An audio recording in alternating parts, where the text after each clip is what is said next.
고린도전서 13장입니다. 1절에서 13절 말씀 합독하겠습니다.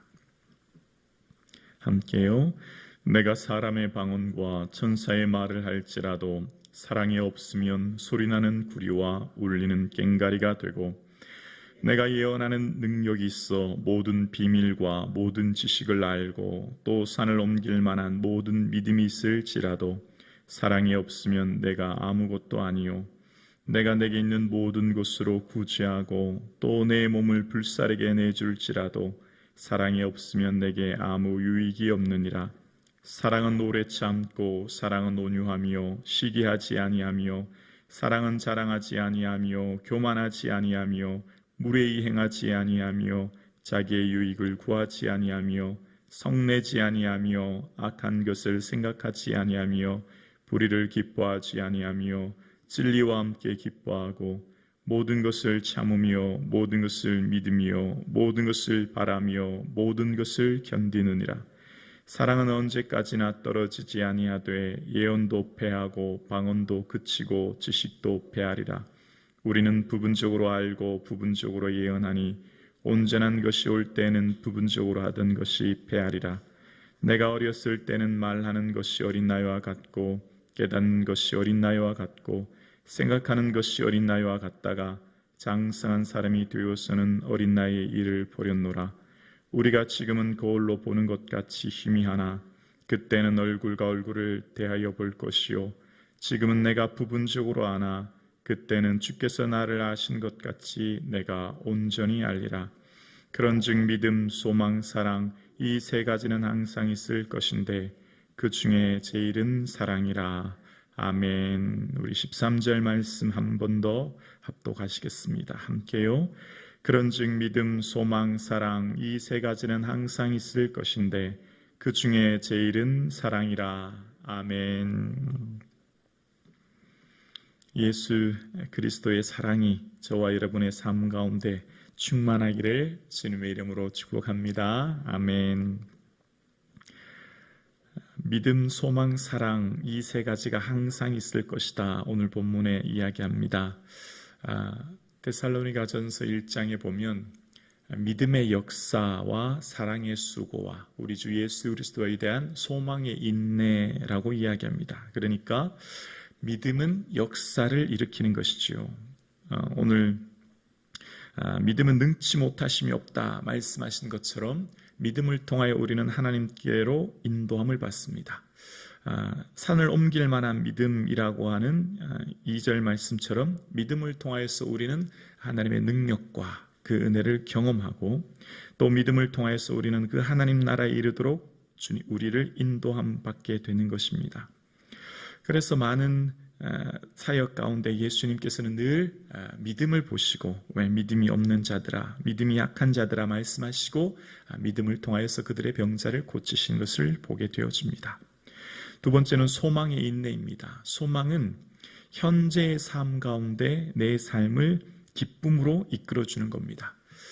로마서 12장 12절에 보면 소망 중에 즐거워하며 환난 중에 참으며 라고 이야기하죠. 소망은 우리를 즐거움 가운데, 소망이 우리를 이끌어감으로 말미암아 현재 내 삶을 소망 중에 즐겁게 우리의 삶을 이끌어가는 것이죠. 그래서 데살로니가전서 4장에도 보면 소망 없는 다른 이와 같이 슬퍼하지 않게 하려 함이라 라고 이야기합니다. 소망이 없으면 어떻게 해요? 슬픔이 우리에게 있다는 것이지요. 하나님 나라에 대한 소망, 그 나라를 바라보지 않으면 현재의 삶이 허무하고 현재의 삶이 슬프고 현재의 삶이 공허할 수밖에 없다는 것입니다. 그래서 소망 가운데 즐거워하는 것처럼 우리의 삶의 현재의 삶이 소망은 우리를 즐겁게 이끌어 주시는 것을 보게 되어집니다. 그리고 데살로니가전서 1장 말씀에 보면 믿음의 역사, 두 번째가 사랑의 수고입니다. 사랑은 어떻게 돼요? 우리를 수고하게 한다는 것입니다. 자, 오늘 본문에 그 중에 제일은 이제 사랑이라 말씀했습니다.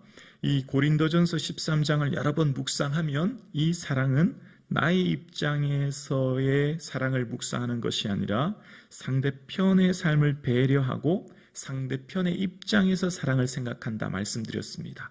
내 입장에서 사랑은 뭐죠? 기쁨, 즐거움, 이런 측면이 더 강한데 상대편에서 입장을 생각하기 때문에 오래 참고 기다리는 것이죠. 기쁨과 즐거움은 소멸될 수 있습니다. 여러분, 처음 연인이 만나서 결혼하면 결혼하여 사는 부부가 이혼하는 이유가 무엇입니까? 사랑이 끝나서 깨어지는 이유가 내 입장에서 생각하기 때문이죠. 내 안에 있는 기쁨과 즐거움이 소멸되기 때문에 더 이상 그 관계를 유지할 수 없는 것입니다.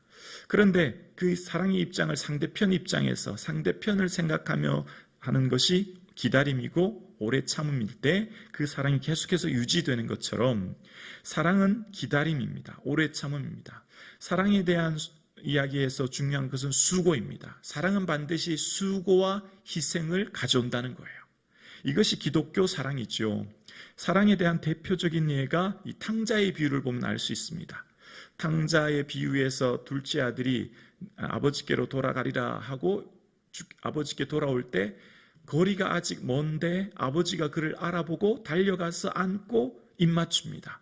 거리가 아직 멀면 가장 먼저 알아볼 수 있는 사람은 아들이지 않습니까? 대문 밖에 서 있는 아버지, 아버지가 저기 기다리시네? 라고 봐야 되는데 누가 먼저 알아봤습니까? 아버지입니다. 아버지는 매일 저녁 매일마다 하는 일이 나가서 기다리는 겁니다. 언제나 돌아올까? 그리고 아직 거리가 먼데도 불구하고 알아보는 것은 아버지죠. 아버지의 사랑이 기다리게 하고 오래 참게 하고 그 아버지의 사랑이 가장 먼저 둘째 아들을 보게 하는 거죠. 재산 많이 줬습니다. 그러면 재산 가지고 갔으니까 잘 살겠네. 그 재산 가지고 잘 먹고 살겠네 라고 생각한 게 아니라는 거예요. 이 아들 재산 가지고 어떻게 살아가나 노심초사 생각하고 기다리고 바라보는 사랑, 이게 기독교 사랑인 것이죠. 그러니까 기독교 사랑은 뭘 만든다고요? 수고를 만든다는 것입니다. 그런데 정말 중요한 게 있어요. 고린도전서 13장 전체에서 말하는 게 뭘까요? 예언이나 방언과 은사 다 소멸할 것이라는 거예요. 뭐만 남는다고요? 사랑만 남는다는 거예요. 사랑만 남는다는 것입니다. 여러분, 천국 가면 믿음이 필요 있을까요? 믿음이 없어도 돼요. 천국 가면 소망이 있어야 될까요? 소망 없어도 되는 거예요. 천국 가면 기도가 필요할까요? 기도 없어도 되지요.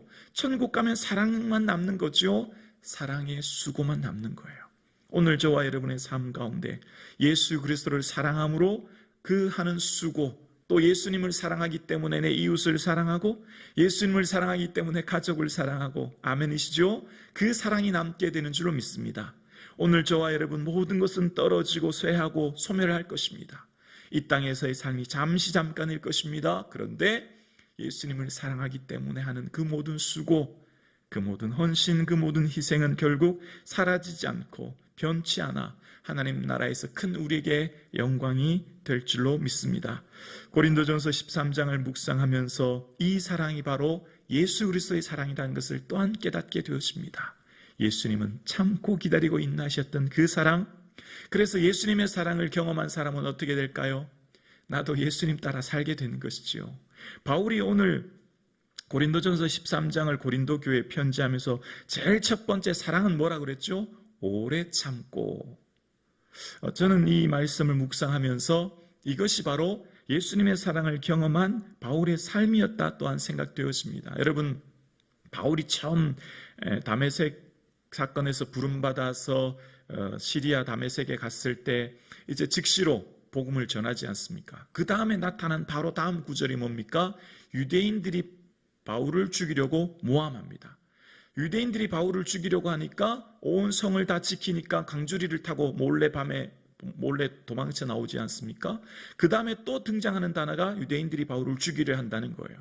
그러니까 바울이 예수님을 만났고 예수님을 만나서 이제 복음을 전하기 시작하는데 그 다음에 나타나는 단어가 뭐냐면 유대인들이 그를 죽이려고 했다는 거예요. 고향 다소로 가기까지 3번 죽이려는 단어가 등장합니다. 그러니까 바울 입장에서 보면 하나님 이러려고 날 부르셨어요? 하나님 이러려고 저 사명 주셨어요? 그런 생각 들었을 거예요. 그리고 유대인들이 워낙 그를 믿지 못하고 죽이려고 하니까 어쩔 수 없이 고향 다소에 갈 수밖에 없었고, 학자들은 그가 13년 동안 고향에서 집거할 수밖에 없었대요. 주님, 저 이러려고 저를 부르셨습니까? 여러분, 13년 동안 고향에서 그냥 있어야 되는 거예요. 기다리고 또 기다리는 거예요. 그리고 난 뒤에 바나바가 찾아와서 안디옥까지 그를 불러가지 않습니까? 그리고 공동 목회하지요. 그 다음부터 이제 전도하는 거 보면 또 정말 바울이 힘들어요. 가는 곳마다 모함하고 핍박하고 쫓겨다니고, 여러분 아시잖아요. 데살로니가에서는 밤에 몰래 야밤 도주합니다. 아테네에 갔을 때는 연극장에서 사람들이 그를 죽이려고 막 소리치고, 그래서 또 몰래 혼자 고린도까지 가야 됐어요. 그러니까 바울의 삶은 부름받고 마음 편할 날이 한 번도 없었어요. 줄이고 춥고 굶고 헐벗었습니다. 늘 도망 다녀야 됐고 쫓겨다녀야 했고, 그의 삶은 늘 힘든 삶 그 자체였어요. 그 마음에 뭐가 있었죠? 오래 참는 거예요. 오래 참는 거. 유대인들이 죽이고, 사도 바울이 그런 말을 하죠. 고린도전서 후서 11장에 보면 25절인가요? 3번 태장에 맞고 1번 돌에 맞고, 1번 돌에 언제 맞았죠? 루스드라에서 돌 맞았지 않습니까? 죽은 줄 알고 그가 밖으로 시외에 내쳐지지 않습니까? 돌에 맞고 내쳐지는 그 상황, 굶고 춥고 줄이는 상황, 다 오래 참는 거예요. 여러분 어떻겠습니까? 포기하고 싶지 않겠습니까? 한두 번은 참을 수 있어요. 한두 번은 원수 유대인들이 나를 죽이려고 하면 참을 수 있는데, 유대인들이 죽이려고 모함하는 게 한두 번이 아니었어요. 평생이었어요. 평생 바울은 늘 쫓겨다니고 도망다니고 죽이려고 하고, 돌에 맞고 태장에 맞고 40에 가만 태장을 3번 맞고, 그는 늘 고생하며 다녔어요. 그 마음에 뭐가 있었을까요? 오래 참는 거. 그래서 바울은요, 사랑을 첫 번째 덕목으로 오래 참는 걸 이야기합니다. 이 세상은 오래 참는 것이 곧 사랑임을 알게 되어요. 사랑을 다 보면 여러분 마음이 너무 아파요. 사랑하다 보면 마음이 너무 시려요. 사랑하다 보면 너무 서러워요. 사랑하다 보면 너무 고통스러워요. 사랑은 정말 눈물밖에 나지 않아요. 사랑은 어쩌면 우리에게 오래 참는 것을 우리에게 가르칩니다. 그런데 결국 그 오래 참는 사랑만이 남게 된다는 거예요. 오래 참는 사랑만이 하나님 앞에서 하나님 은혜를 얻게 되는 것이죠. 그래서 사랑이 제일이라는 것입니다. 사도 바울이 이 세상을 살아보니, 그리고 삼청루를, 하나님 나라의 삼청층을 체험했던 그가 고백하는 것이 결국 사랑만이 남게 되는 것을, 사랑이 제일인 것을 고백합니다. 여러분, 인생을 살다 보면 제일 힘든 게 관계의 문제 같아요. 나와 타인과의 관계, 다 입장이 다르잖아요. 생각이 다르잖아요. 그런데 그를 배려하고 그를 생각하고 내 입장이 아니라 그 사람의 입장을 생각하는 것은 바로 기다림이요 오래 참음이라고 이야기합니다. 이것이 예수님의 사랑인 것을 이야기하는 것을 바울을 통해 보게 되어집니다. 그동안 고린도전서 13장을 오랫동안 묵상했습니다. 마지막 사랑이 제일이라고 이야기합니다.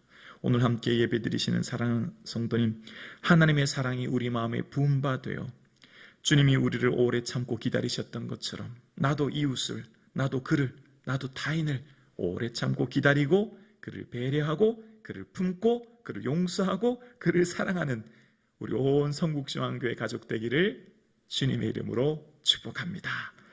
기도드리겠습니다.